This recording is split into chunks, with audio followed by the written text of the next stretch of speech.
Hello friends, welcome to my YouTube channel Sharma tech. आज की इस वीडियो में बात करेंगे इंग्लिश ग्रामर के टॉपिक सेंटेंस के बारे में, जो कि एक बेसिक है।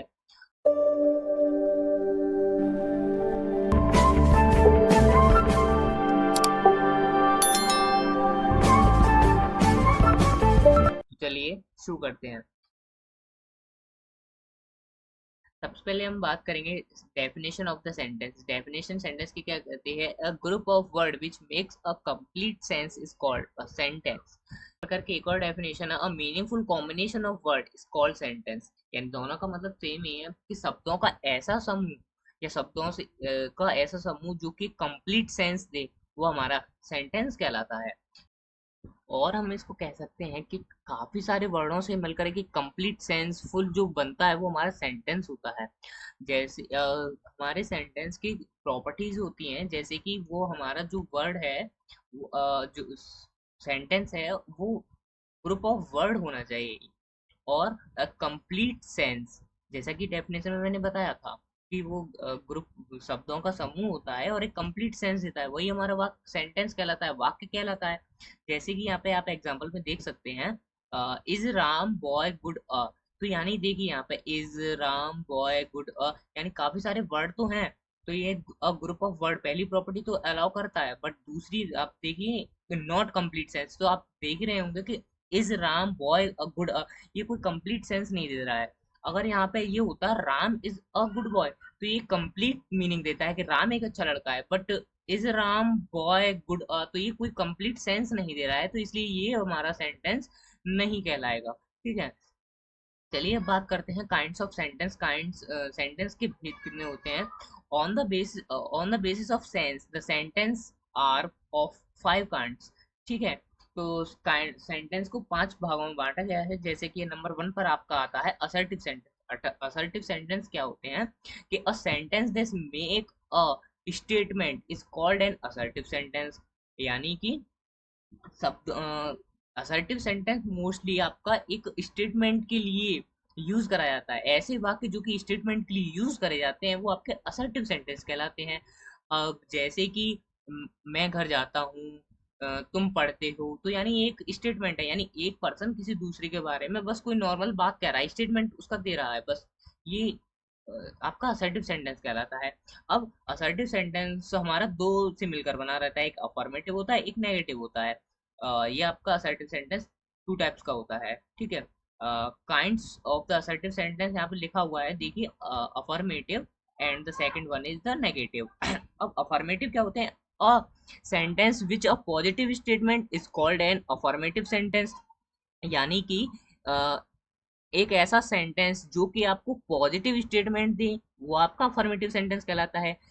जैसे कि Ram is a good boy. ठीक है, तो यानी एक पॉजिटिव स्टेटमेंट है, यानी राम एक अच्छा लड़का है। ऐसे ही रानी राइट्स अ लेटर, रानी एक पत्र लिखती है, तो यानी आपका पॉजिटिव सेंटेंस है। अगर आप अफर्मेटिव सेंटेंस को बनाने के लिए, अफर्मेटिव असर्टिव सेंटेंस को बनाने के लिए आपका पैटर्न यूज होता है। सबसे पहले सब्जेक्ट आएगा, सब्जेक्ट के बाद आपका हेल्पिंग वर्ब आता है, और या फिर वर्ब आ जाएगा, और ऑब्जेक्ट आता है, ऑब्जेक्ट के बाद अदर वर्ब, यानी यहाँ पे ये आपका फॉलो किया हुआ है, देखिए। ठीक है, ऑब्जेक्ट। ओके, तो ये आपका अफर्मेटिव सेंटेंस होता है। अब हम बात करते हैं असर्टिव सेंटेंस के दूसरे काइंड की, नेगेटिव सेंटेंस। नेगेटिव सेंटेंस क्या होते हैं? अ सेंटेंस विद नेगेशन और negative statement is called a negative sentence. यानी ऐसे वाक्य जो कि नेगेटिव स्टेटमेंट दें, वो हमारे नेगेटिव सेंटेंस कहलाते हैं। जैसे कि Ram is not a good boy, Ram एक अच्छा लड़का नहीं है। एज वेल एज इसी तरह से आप देख सकते हैं, Rani does not write a letter, Rani एक पत्र नहीं लिखती है। और इसका जो पैटर्न होता है वो आप देख सकते हैं, सब्जेक्ट हेल्पिंग वर्ब या वर्ब प्लस नॉट, यानी वर्ब हेल्पिंग वर्ब के या वर्ब के बाद डायरेक्ट नॉट आ जाता है। तो ये आपका असर्टिव सेंटेंस का दूसरा काइंड हुआ, नेगेटिव। अब बात करते हैं सेंटेंस के दूसरी काइंड, इंटरोगेटिव सेंटेंस की। इंटरोगेटिव सेंटेंस क्या कहते हैं? चलिए इसकी डेफिनेशन को देखते हैं। A sentence that ask a question और a sentence with a question is called an interrogative sentence. एक ऐसा वाक्य जो कि प्रश्न पूछने के लिए या प्रश्न के लिए प्रयोग किया जाता है, वो आपका इंटेरोगेटिव सेंटेंस कहलाते हैं। जैसे कि आपको एग्जाम्पल के लिए बताया जाए कि क्या राम पत्र लिखता है, तो आप देख सकते हैं, अब हम मैं किसी से क्वेश्चन कर रहा हूँ क्या राम पत्र लिखता है, सामने किसी कोई पर्सन हो तो आप उससे क्वेश्चन करेंगे। जैसे और नोट में देखिए आप क्वेश्चंस आर टू टाइप्स, ये नॉर्मली सबको पता रहता है, अगर आपको नहीं पता तो आप देख लीजिए। क्वेश्चन आपके दो तरह के होते हैं। एक होता है simple type question, yes no type question, और सेकंड वन होता है आपका WH टाइप क्वेश्चन। अब सिंपल यस नो टाइप में जैसे ही मैंने पूछा क्या राम एक पत्र लिखता है, अगर राम एक पत्र लिखता है और आपको पता है तो आप कहेंगे यस राम एक पत्र लिखता है। अगर आपको नहीं पता तो कहेंगे नहीं। अगर राम एक पत्र नहीं लिखता है तो आप कहेंगे नहीं राम एक पत्र नहीं लिखता है। दूसरा इसका होता है which that has its answer in detail. इसका दूसरा होता है WH टाइप क्वेश्चन, जिसका आंसर हमें ब्रीफली डिस्क्राइब करना पड़ता है। जैसे कि अ, मैंने पूछा राम दिल्ली कब जाएगा, अगर आपको पता है कि तो आप कहेंगे राम दिल्ली 5 बजे जाएगा, या जो भी है आपको उसका आंसर डिटेल में देना पड़ता है। तो ये इंटरोगेटिव सेंटेंस के दो काइंड्स होते हैं। अब इसका पैटर्न आप यहाँ पे देख लीजिए है, सबसे पहले हम हेल्पिंग वर्ब यूज करते हैं, उसके बाद सब्जेक्ट, फिर वर्ब, उसके बाद ऑब्जेक्ट, फिर अदर वर्ड को यूज करा जाता है। जैसे कि is Ram a good boy, अब इसका आंसर या तो यस होगा या फिर नो होगा, यस नो टाइप आंसर। अगर और दूसरा इसका मैंने जैसे बताया WH टाइप क्वेश्चन, तो इसका पैटर्न होता है क्वेश्चन वर्ड या interrogative word, helping verb, subject, verb plus object plus other word, यानी ये इसका पैटर्न हम यूज करते हैं। तो WH तो what type of boy is Ram, तो इसका answer Ram is a good boy. What does Rani do, Rani writes a letter. तो यानी ऐसे क्वेश्चन जिनका आंसर हम ब्रीफली डिस्क्राइब करना पड़ता है, वो आपके WH टाइप क्वेश्चन कहलाते हैं।